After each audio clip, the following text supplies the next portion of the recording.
Bonjour les amis, nouvelle vidéo aujourd'hui pour retrouver Alain Soral qui a pris la parole sur un thème intéressant, notamment sur les lumières sombres et sur, bien sûr, le duel gauche-droite. Mais juste avant de l'écouter, comme d'habitude, n'oubliez pas de vous abonner, le pouce, le commentaire, le partage, le boost de la vidéo. On l'écoute et on en parle juste après. Et donc, oui, du coup, ça me permet d'aborder la question des lumières sombres. Tiens, en réalité, aujourd'hui, on nous vend les lumières sombres, comme le fait Rochdy, qui est assez malin, parce que Rochdy, en réalité, qui est un type d'extrême droite, et qui rêve de revenir à une politique d'extrême droite, a compris que le vrai problème quand tu es d'extrême droite, c'est que tu es relié à toute l'histoire du fascisme et du nazisme. Et donc, tu es marqué par une histoire honteuse qui fait que tu es disqualifié, parce qu'effectivement, immédiatement, tu as Mussolini, Hitler, etc.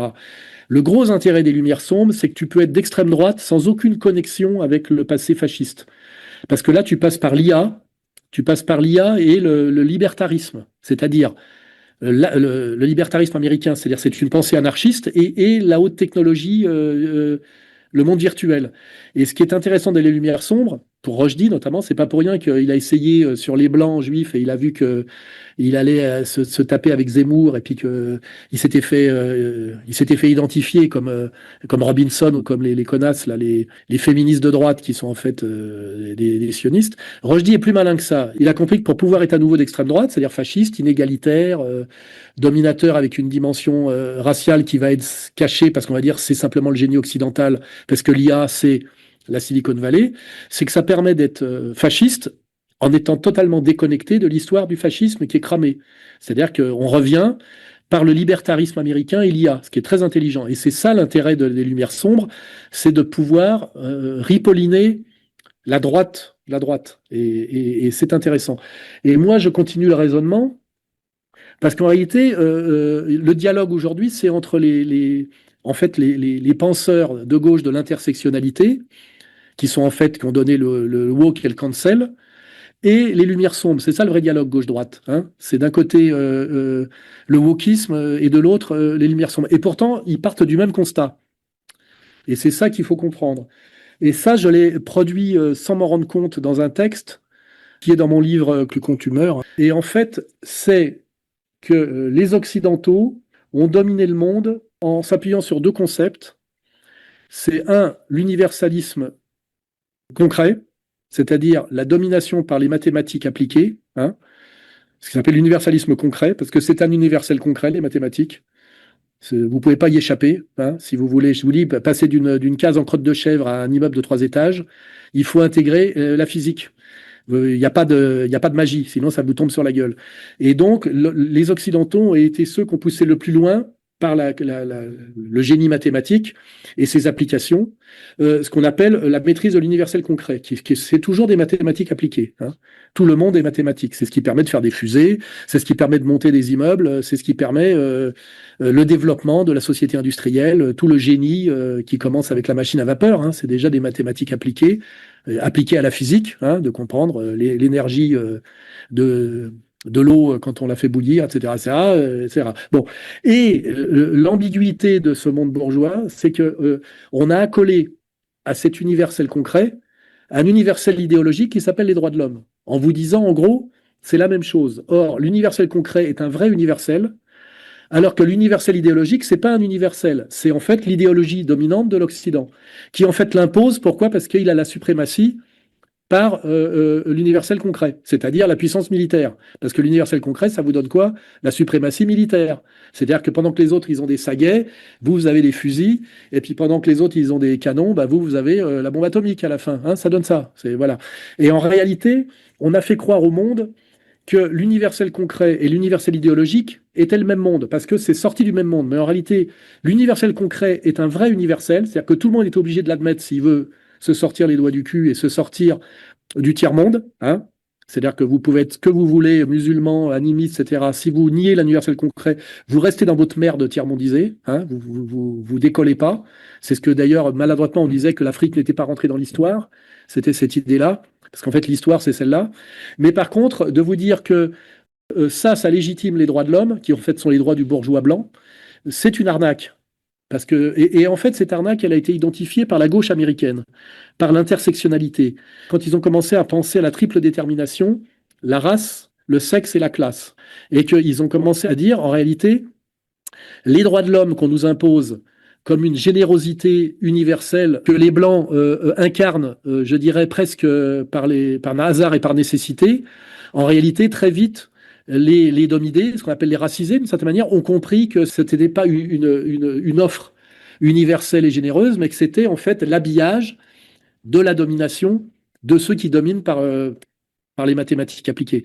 Et à un moment donné, il y a eu cette colère de la gauche, d'ailleurs, surtout la gauche américaine, qui a dit l'universel concret, c'est vrai, ça existe, mais l'universel idéologique qui s'appelle les droits de l'homme, c'est une idéologie dominante, blanche, qui se déguise en générosité et en objectivité, hein, c'est-à-dire en universel. Et ça, et en fait, ça, c'est la critique colérique de la gauche américaine qui donne d'ailleurs toutes les violences anti-blanches en disant, voilà, vous nous mentez, vous nous dominez, et en fait, votre domination n'est pas une proposition de partage universel, mais en fait la continuité de votre supériorité guerrière, donc par la maîtrise de la violence, hein, c'est ça que ça veut dire. Et en réalité, les Lumières sombres sont une réponse à ça. C'est de dire, oui, effectivement, nous dominons par l'universel concret, et cet universel concret nous donne le droit de dominer idéologiquement.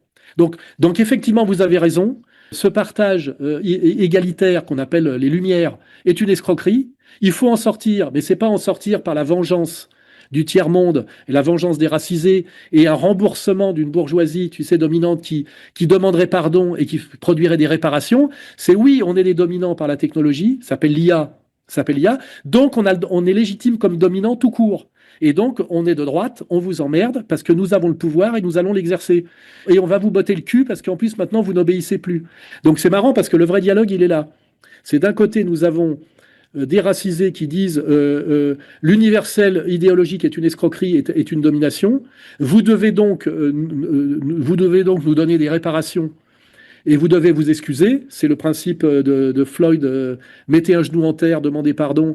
Et c'est le principe de la discrimination positive, des réparations et des négresses de 120 kilos et de 40 de QI, insultent des ashkénazes de 140 de QI dans des campus californiens et leur demande de terre et de rendre le pognon. What about all the racist scientific theories they had about black people for so long? Explain that. No. It is not your you're gonna leave. Et les Lumières sombres, en fait, c'est la réponse logique à ça. D'ailleurs, qui est juive aussi beaucoup. Hein. C'est dire, oui, effectivement, nous dominons par l'IA et la technologie, donc en fait par les mathématiques appliquées dans la forme la plus moderne des mathématiques appliquées qui s'appelle l'IA. Hein. C'est Palantir, notamment. Et donc, nous avons toute légitimité à vous botter le cul. Et comme vous ne voulez plus obéir et que vous avez compris la douille des droits de l'homme, on va se passer des droits de l'homme. Et ça s'appelle les Lumières sombres. Voilà. Hein. Et nous allons régner, comment dirais-je, en toute décomplexion, en étant de droite, parce qu'effectivement, nous avons le pouvoir. Dès 2009, Peter Thiel écrit quelque chose de très important pour comprendre son personnage.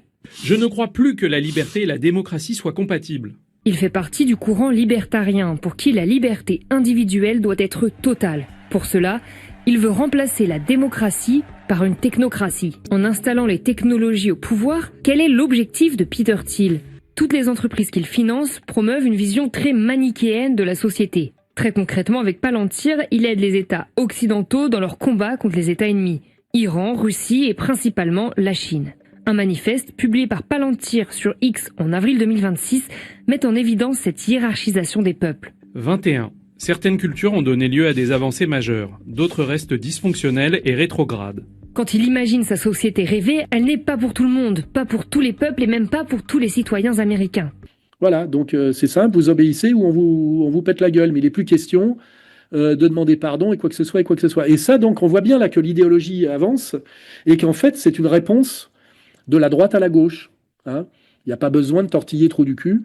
C'est une réponse de la droite à la gauche qui s'est défaite de ce masque qui s'appelait les droits de l'homme. Et donc, il y a toute une constellation d'intellectuels à la marge, mais également des gens très puissants, très influents comme Peter Thiel, qui se disent, aujourd'hui, le progrès technique qui est censé amener la prospérité est en panne. Pourquoi nous en sommes là ?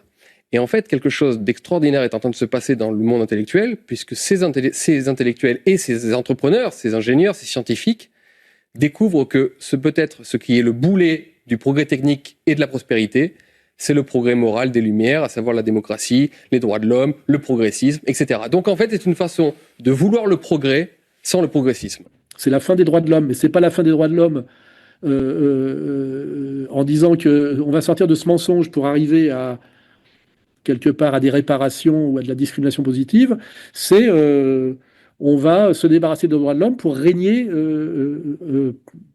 par cette suprématie qui s'appelle la maîtrise supérieure des mathématiques appliquées, qui sont donc la supériorité que vous donne la maîtrise dans l'universel concret. Je vais aller à contre-courant de ce qu'a dit Soral, et même Rushdie, parce que vous savez, le mythe de la technologie qui va nous grand remplacer, ou qui sera le nouveau modèle, cela a toujours été une mode dès qu'il y a eu des inventions qui ont changé notre mode de vie. C'était déjà le cas à l'époque d'Internet, c'était le cas par la suite avec le téléphone portable, et c'est le cas aujourd'hui avec l'IA, ou souvenez-vous, il y a quelques années, avec l'apparition des premiers robots, on nous expliquait que le monde allait évidemment changer et que nous allons aller vers un nouveau paradigme. Je trouve que Soral donne beaucoup trop de crédit à Julien Rushdie. Je m'explique. Pour ceux qui suivent Julien Rushdie depuis très longtemps, depuis plus d'une dizaine d'années, ce qui est mon cas, on remarque une chose et une constance chez le personnage, c'est qu'il change d'avis tous les 6 mois. Si vous prenez Julien Rushdie il y a 1 an, 2 ans, chaque année, si vous regardez ses avis sur la société,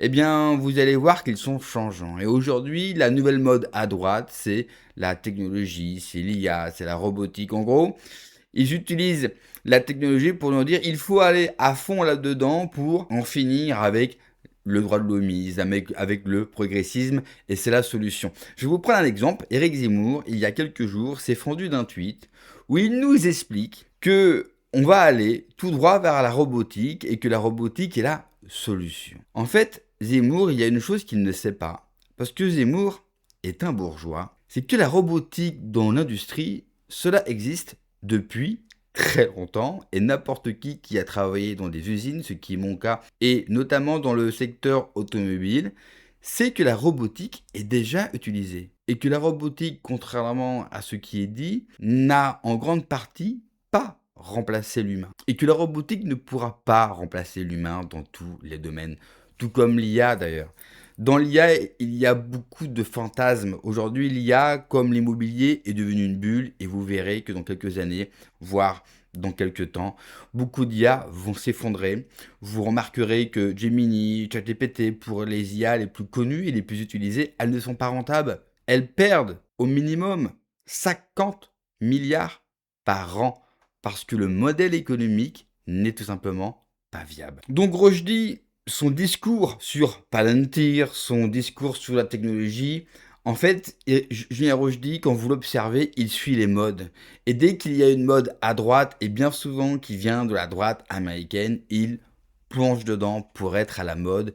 Comme très souvent, la droite française, elle n'a pas d'idée, elle n'a pas de vision, elle n'a pas de projet. Alors elle vous balance des grandes idées comme Éric Zemmour sur l'IA, sur la robotique, alors qu'elle n'y connaît absolument rien. C'est comme cette droite américaine qui, sans arrêt, va trouver de nouveaux concepts pour s'exfiltrer, bien sûr, du méchant État, car tout ce qui nous arrive est de la faute de l'État. Si je dois faire un bilan, en fait, personne n'a raison sur ce sujet et sur ces différents sujets. Car comme dans d'autres sujets beaucoup traités en France, sur le RIC, sur la démocratie directe, etc., il y a toujours un facteur qu'ils ne prennent jamais en compte, c'est la nature humaine. Merci d'avoir regardé la vidéo les amis, n'oubliez pas comme d'habitude de vous abonner, le pouce, le commentaire, le partage, le boost de la vidéo. Prenez soin de vous, que Dieu vous protège. Allez, ciao.